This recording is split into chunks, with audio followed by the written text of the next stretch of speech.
안녕하세요. 조현진입니다. 이번 시간에는 처치 환자에 대한 응급처치 부분들을 이야기해 볼까 하는데요. 뇌가 질환 환자 전반적으로 다 이야기를 말씀드리자면 외상 환자처럼 저희가 현장에서 대응할 만한 내용들이 그렇게 많지는 않습니다. 솔직하게 말씀드려서.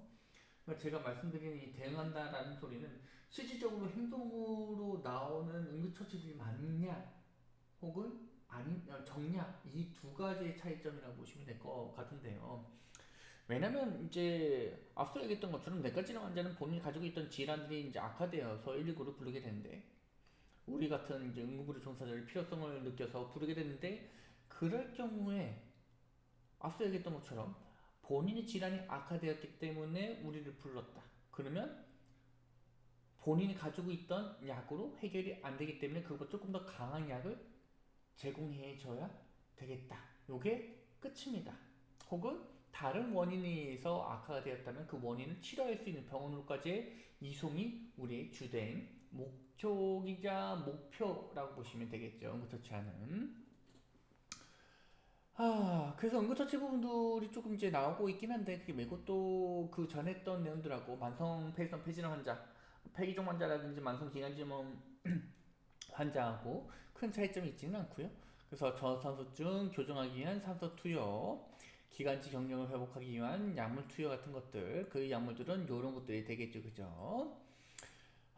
그리고 이제 베타기란제 이런 것들 쭉 써져 있긴 한데, 여기에 우리 염증 문제가 2차적인 문제로 나온다고 했었죠, 그죠? 그래서 코르티코스테로이드와 유사한 약물들이 또 추가적으로 들 수도 있겠다라는 이야기.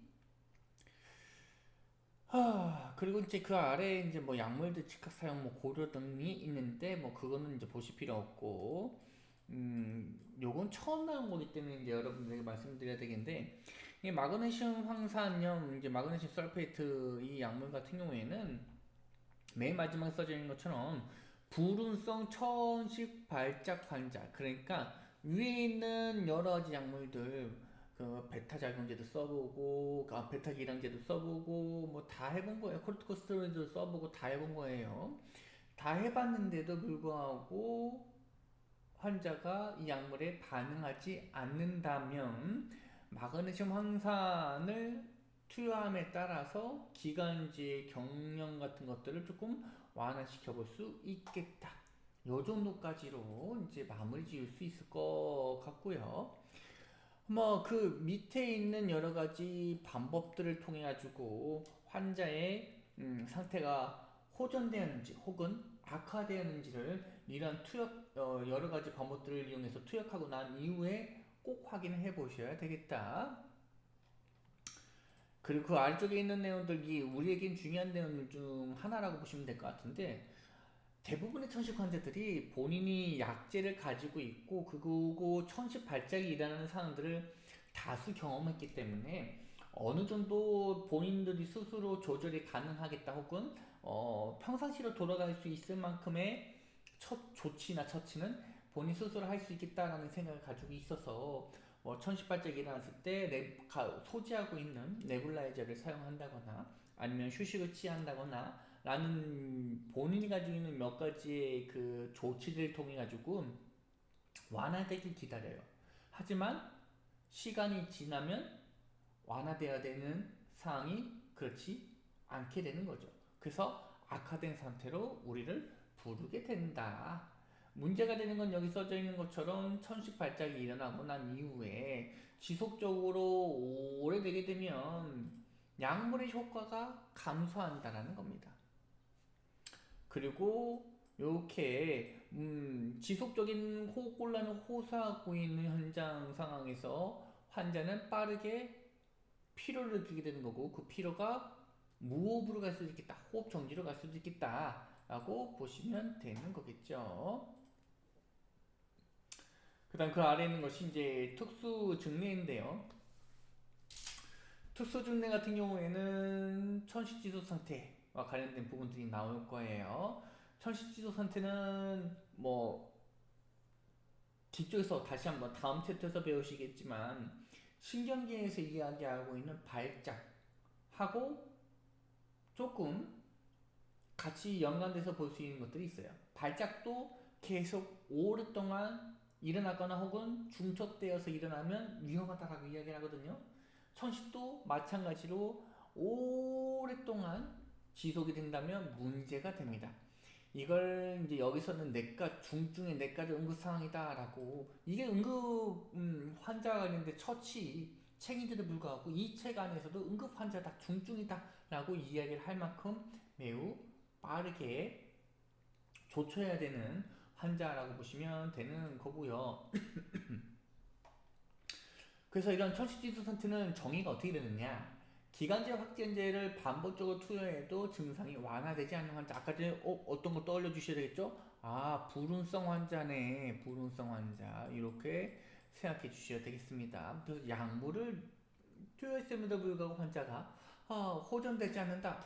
그래서 환자가 바깥에 이산화탄소가 혹은 들숨, 날숨이 바깥으로 나가지 못하고 지속적으로 심장 내부 안에 머무르다 보니까 가슴 우리가 엄청나게 부풀어 오를 수 있다라는 점, 그리고 이러한 새색거림도 들리지 않을 수 있다. 이게 무슨 말이에요? 아예 바깥으로 빠져나오지 못하고 있을 정도로 매우 협소한 직경을 가지고 있는 기도 상태이구나라고 생각해 주셔야 되는 거고, 상증과 탈수까지 진행이 될 수 있겠습니다. 물론 이때 우리가 할 수 있는 거는 별로 없어요. 아까 전에 배웠던 기본적인 응급처치 외에 특별하게 할 수 있는 것들이 없다는 게 더 큰 문제가 되겠죠. 그 다음에 소아천식 환자 같은 경우에는 별도로 이야기는 하지 않고 넘어갈 것 같고요. 그 다음에 있는 것이 상기도 감염입니다. 우리가 많이 알고 있는 감기라고 보시면 될 것 같고요. 요 감기 같은 경우에는 감기 자체가 크게 문제가 될 것들은 없죠. 감기 한번 한 번 이상 다 걸려 보셨을 거라고 생각이 드니까 크게 문제가 되지는 않는데, 감기 위에 다른 질병이 같이 있거나 혹은 내가 면역 체계가 약해가지고 감기가 폐렴으로 진행된다거나 하는 것들이 위험합니다.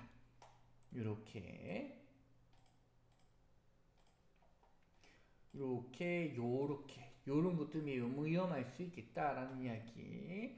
면역력이 억제되어 있는 사람, 이런 것들. 그래서 이런 것들을 조금 조심해 주시면 되겠다.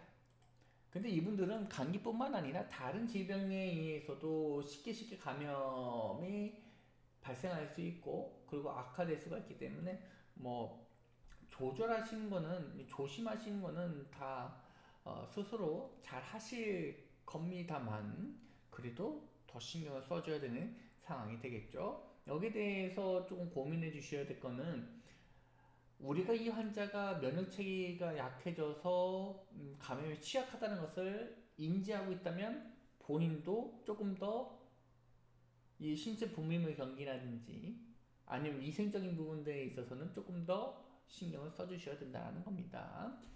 뭐 병태세니가 있는데 뭐 여기 이쪽에 있는 것처럼 그냥 상기도 회부와 관련된 것들이 좀 나와져 있는 거고, 그리고 이제 편도와 관련되어 있는데, 편도가 면역 체계에 림프구를 이제 그 생성하고 성숙시키는 곳이니까 거기서 이제 면역 체계가 있더라. 뭐 그리고 뭐 원인균이 대부분 세균보다는 바이러스균이 좀 있더라. 그 주의해야 될 거는 이런 사수라레일균이더라. 뭐 이런 것들이 이제 있더라. 보시면 되는 거고, 그냥 보시면 됩니다. 외우시려고 하실 필요는 없고요. 그리고 그 아래 이제 인후염 환자들 50%는 바이러스인지 세균인지 아직은 알 수는 없겠더라. 왜 이게 우리에게 중요하지 않느냐? 맨 마지막에 있는 게 우리에게 중요하지 않는 이유가 되는 겁니다. 대부분의 상기도 감염 저절로 회복되는 질환으로 증상이 나타나고 며칠이 지나면 회복이 됩니다. 그래서 여러분들이 신고를 받아서 출동하는 경우에는 감기라고 해서 출동을 하더라도 감기가 아닐 수 있다라는 생각을 가지고 계셔야 된다라는 겁니다. 이 환자평가에서는 이제 증상과 징후에 대해서 설명해주고 있는데 이것도 다 아실 필요는 없을 것 같고요. 뭐 후두독기와 관련된 내용들도 이제 써져 있긴 하지만 이것도 굳이 보실 필요는 없고, 환자평가 부분에서는 이런 부분들이 있죠, 그죠? 어, 직접적인 검사를 하지 않아야 되는 몇 가지가 이제 환자평가에 존재하고 있는데, 뭐 대표적인 것이 이런 경련 등을 일으킬 수 있는 부분들이 되겠죠. 그럼 이제 우리 이 감기 환자는 어떻게 처치할 것인가? 뭐 신고가 오긴 없을 수 있으니까 뭐 이런 원인균을 찾는 방법들에 대해서 설명을 해주고 있고요. 우리가 해줄 거는 이제 이런 기도 유지, 호흡과 관련된 부분들을 조금 도와줄 수 있겠다. 그래서 뭐 이런 것들 대중적인 법들이 이제 많이 있겠더라. 뜨거운 물 많이 마시고 약물 조금 투여될 수 있고요. 충혈 제거제부터 해가지고 뭐 이런 것들이 좀 있을 수 있겠다라는 이야기. 그리고 그 아래에서는 이제 기존에 있던 질병 때문에 상기도 감염이 악화될 수도 있겠다. 뭐 그런 이야기를 해주고 있습니다. 그래서 응급처치를 써주고 있기는 한데 여러분들이 직접적으로 대응하는 감기 환자는 제가 추측하건대 그렇게 많지는 않을 것이다. 거의 없을 것이다 라는 생각을 그런 추측을 해봅니다. 그 다음에 그 안쪽에 있는 내용도 이제 보실 건데 폐렴입니다. 폐렴 환자가 생각보다 많은 사망률을 가지고 있는 어, 환자 군들 중에 그룹 중에 하나죠. 여기서 보시게 될 것들은 뭐 위에서 얘기하고 있는 것도 이제 다 그런 것들이거든요. 면역체에 관련된 내용들. 혹은 아까 이제 감기를 얘기했었잖아요. 그죠? 면역체가 떨어진 적절하게 작동되지 않는 환자군들에서 상기도 감염이 일어나고 난 이후에 이제 아래쪽으로 하기도 쪽으로 내려와 가지고 폐렴까지 진행되는 경우들이 있겠구나라고 보시면 되는 거고요.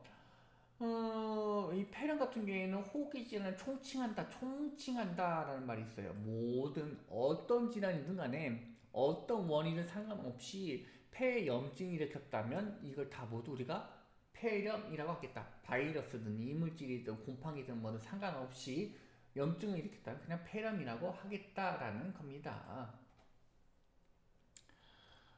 그리고 그 아래 보시게 되면 뭐 기관지 뭐 점액성 뭐 이런 것들이 써져 있긴 한데 그건 굳이 보시지 마시고요.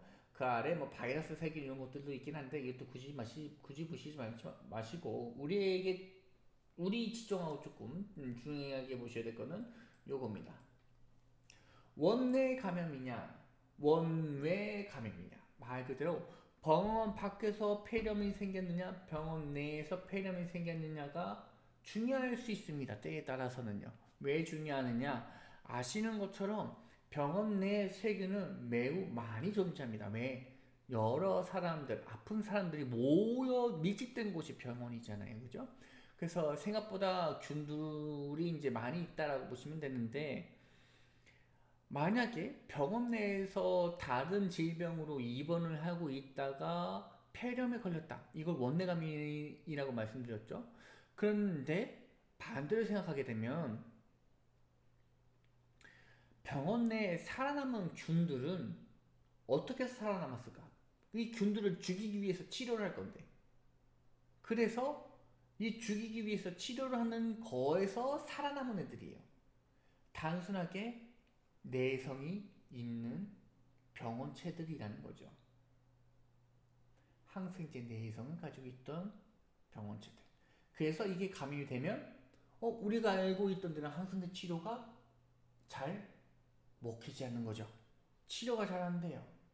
그렇기 때문에 뭐도 높아지는 겁니까? 사망률도 높아지는 거겠죠. 그래서 원내 감염이 제가 기억하는 논문에서는 이제 뭐 50%의 치사율을 가지고 있다. 뭐 그런 식으로 조금 이렇게 위험하게 강조했던 그런 부분들이 생각이 나네요.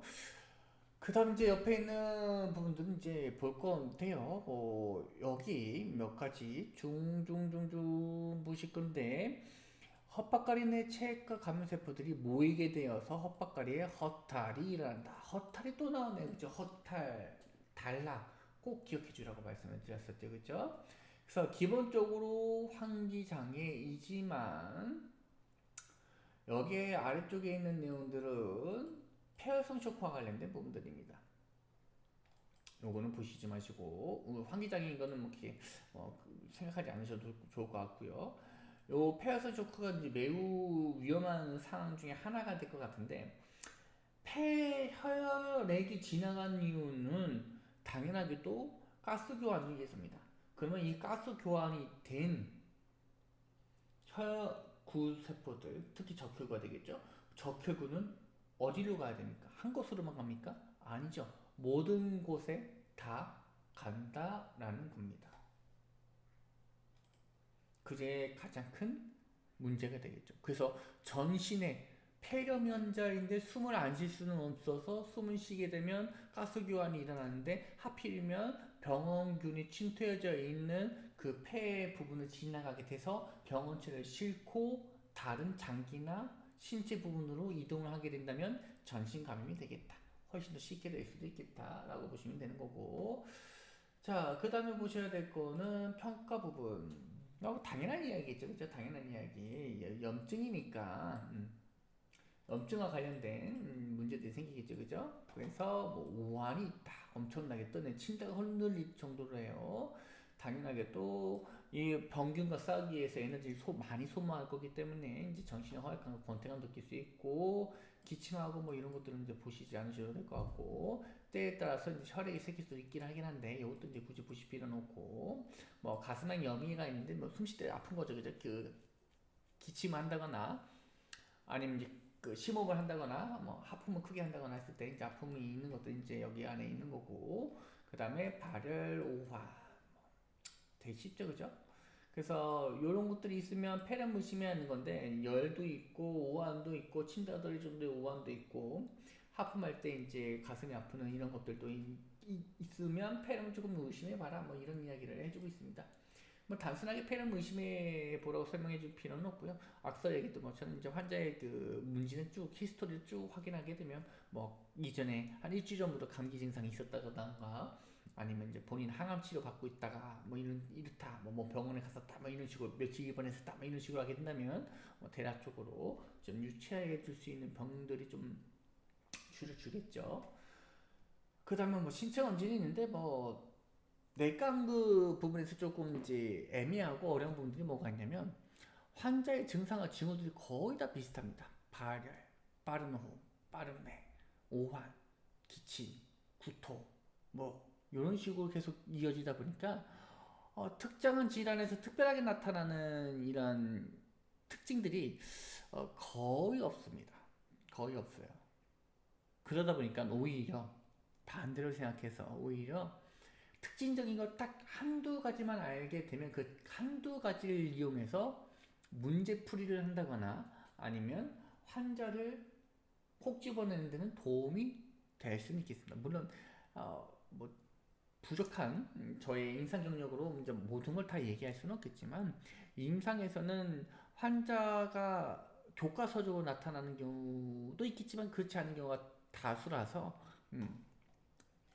도움이 안 될 수도 있긴 합니다. 근데 우선 문제 풀 때는 이제 이렇게 특징적인 것들만 이야기를 해볼 수가 있는데 그러면 여기서 어떤 것들을 볼 거냐 뭐 섹스거리 그런 거니 빠른 호흡 빠른 매뭐 다 있잖아요. 그죠? 맨 마지막에 있는 거 에거폰이라는 요 방법입니다. 에라고 대답하게 되면 청진기에서는 아라는 이야기로 들리는 것. 요게 이제 폐렴 환자에서 나타날 수도 있겠다라는 이야기들 특징적인 거죠. 그리고 그 아래 보시게 되면 여러 가지 원인들에 대해서 폐렴이 발생하게 되지만 각각의 원인들에 따른 전형적인 증상은 나타나지 않는다. 되게 힘든 거죠, 그죠? 그 아래 보시게 되면 개탐이 없을 수도 있고 뭐 두통부터 해가지고 뭐 여러 가지도 나타나게 되고 뭐 세균성 폐렴에서는 이런 것도 이게 나타나기도 한다. 이런 말들이 있긴 한데 우리에게 중요한 거예요? 중요하지 않는 거죠, 그죠? 넘어가시면 되는 거고. 그러면 이 폐렴 환자는 우리가 무엇을 할 것이냐? 여기 첫 번째 요거 하래요. S선, 신체검진, 세균병원서 우리가 다 할 수 없는 것들이 어디서 할 수 있는 거예요? 의료기관에서 하는 거잖아요. 그죠? 그러면 여러분들 해줄 수 있는 것들이 거의 없어요. 왜? 현장에서는 항생제도 투여하지 못하니까요. 그러면 위에 거는 다 가감하게 버려주시고 여러분들 할 수 있는 거 자세 편하게 해주고 뭐 반쯤 앉은 자세, 뭐 세미팔러지 자세 라든지 아니면 뭐 산소를 투여하는 거 오트를 서플라이 한다거나 그런 식으로 해주시면 되는 거고요. 그 다음에 이제 매파산소 측정기, 환기 때에 따라서는 환기 보조나 기관 해석까지 필요할 수 있다. 기존 했던 거하고 다른 점이 있나요? 큰 차이가 없죠. 때에 따라서는 전면을 확보해서 추가적인 약물 투여라든지 혹은 탈수 증상이 있다면 수액을 추가적으로 투여할 수 있겠다. 그죠? 이런 얘기들. 와, 다 동일 하네. 응급처치가 비슷하네. 뭐 때에 따라서 환자 색색거림이 이제 그걸 하고 있잖아요. 천식 환자에서 기도가 좁아지면서 내보내지 못하는 들숨이 막아지는 상황이라고 보시면 되는 거겠죠. 그거 뭐 기관지 경련 그래서 약물도 좀 써라. 열 있을 때는 약을 해열제를 좀 써라. 뭐 그런 이야기들 당연한 이야기들이죠, 그죠? 그래서 굳이 응급처치는 자세히 보실 필요는 없겠다. 그리고 노인 환자들에 대해서 이제 폐렴 관련된 부분들이 있는데 폐 같은 경우에는 숨을 계속적으로 쉬어, 쉬어야지만 생명이 유지가 될 거니까 한 번도 쉴 수가 없는 장기 중 하나예요. 그래서 지속적으로 움직임, 가스 교환, 뭐 여러 가지 일들을 지속해야 되는 것들인데 문제가 되는 거는 폐라는 조직 자체가 생각보다 크다라는 점. 면적이 되게 큰 걸로 알고 있어요. 뭐 제 기억상 뭐 테니스 코트만 하다가 웨스트나 다 피면 뭐 그랬던 것 같기도 하고 정확하진 않은 정보입니다. 그래서 그 넓은 범위 안에 산소가 다 교환되고 그리고 그 교환된 산소를 움직이기 위해서 혈액도 움직이게 되는 건데 그게 적절하게 작용되지 않았기 때문에 폐에서 면역체가 적절하지 않았기 때문에 폐렴이 생긴 거잖아요. 그러면 폐렴이 생겼기 때문에 더더욱 더 많은 면역체가 관여해야 되는 거고 그로 인해서 더 많은 에너지와 더 많은 면역체가 또 관여해야 되는 거고 그게 적절하지 못하면 전신후 퍼지게 될 수밖에 없는 거고 그게 노인이라면 부족한 에너지로 부족한 면역체가 대응할 거기 때문에 우리 정상적인 성인이나 조금 젊은 층보다는 중장년층까지 포함해서 조금 젊은 층보다는 폐렴의 치사율이 높아질 수밖에 없겠다. 그런 이야기들을 이제 가볍게 이야기를 언급해주고 있는 거고요. 그 다음에 있는 것이 이제 중증 급성 호흡기 증후군입니다. 뭐 사스라고 보시면 되는 거고요. 뭐 어려울 것들도 없어요. 그 안에 있는 내용들이 쭉 써져 있고 뭐 이런 내용들이 있긴 한데 뭐 굳이 보실 필요는 없고 뭐 흥미있게 보셔야 될 거는 대부분의 우리가 알고 있는 호흡기 바이러스는 다 코로나 바이러스라는 점이 되게 그 흥미로운 거죠. 그 다음에 나온 메르스도 코로나 바이러스고요. 우리가 직접적으로 겪었던 코로나 바이러스도 코로나 바이러스입니다. 그게 어떻게 변종이 되었냐에 따라서 조금 이제 이름 달라진 거고 나타나는 병의 발현이 조금 달라지는 거고요. 그래서 뭐 이런 대기중 동안 먼저 생존할 수 있다. 사람과 사람 간의 접촉으로 인해서 이제 일어날 수 있다. 뭐 비말 감염이다. 뭐 이런 이야기들이 쭉 써져 있는데 코로나 바이러스니까 거의 비슷한 감염 경로를 가질 수밖에 없겠죠. 그 뭐 잠복기도 있더라 이런 이야기들이 있는데 뭐 굳이 보실 필요는 없고요. 그 다음에 평가 부분들이 쭉 써져 있는데 당연히도 이제 감염률, 전염률이 좀 높다 보니까 이제 본인을 스스로 보호하기 위한 것들 조금 챙겨야 되겠다라는 이야기. 그 다음에 뭐 증상들 보시면 우리가 알고 있는 기본적인 호흡기 질환 환자에 대한 증상과 징후들이 그대로 나타나고 있더라. 뭐 그냥 이렇게 보시면 되겠습니다. 그러면 응급처치는 우리가 했던 것도 비슷하기 때문에 이것도 그냥 보실 필요는 없을 것 같고 메르스 같은 경우도 아까 전에 말씀드렸던 것처럼 이제 코로나 바이러스다. 근데 이제 뭐 이건 중동에서 일어나기 때문에 뭐 중동에서 일어난 그 바이러스다라고 해가지고 이제 이 기세인 것 같아요. 제가 기억하기로는 그죠? 그죠? 코로나 바이러스. 그래서 이렇게 보시면 될 것 같고요. 그 다음에 있는 것이 이제 폐암인데요. 폐암은 다음 시간에 진행을 할 거고, 뭐 여러 가지 내용들이 폐암에서도 나올 거긴 한데, 솔직히 저희가 할 수 있는 것도 이렇게 많지는 않아서 폐암 같은 경우도 본인 앞서 얘기했던 것처럼 이제 그 본인이 알고 있는 폐암이라는 것을 알고 있는 상황일 가능성이 높기 때문에 때에 따라서는 오히려 다른 환자들보다 제공되어야 하는 평가나 처치가 적을 수도 있습니다. 그냥 환자가 나 어느 병원에서 상암 치료받고 있는데 혹은 뭐 어느 병원에서 진단받고 디아나까지 썼는데 여기 그 병원 가주세요 뭐 그런 식으로 해볼 수가 있겠죠. 어쨌든 간에 안은 다음 시간에 이어서 진행하도록 하겠고요. 여기서 마치도록 하겠습니다.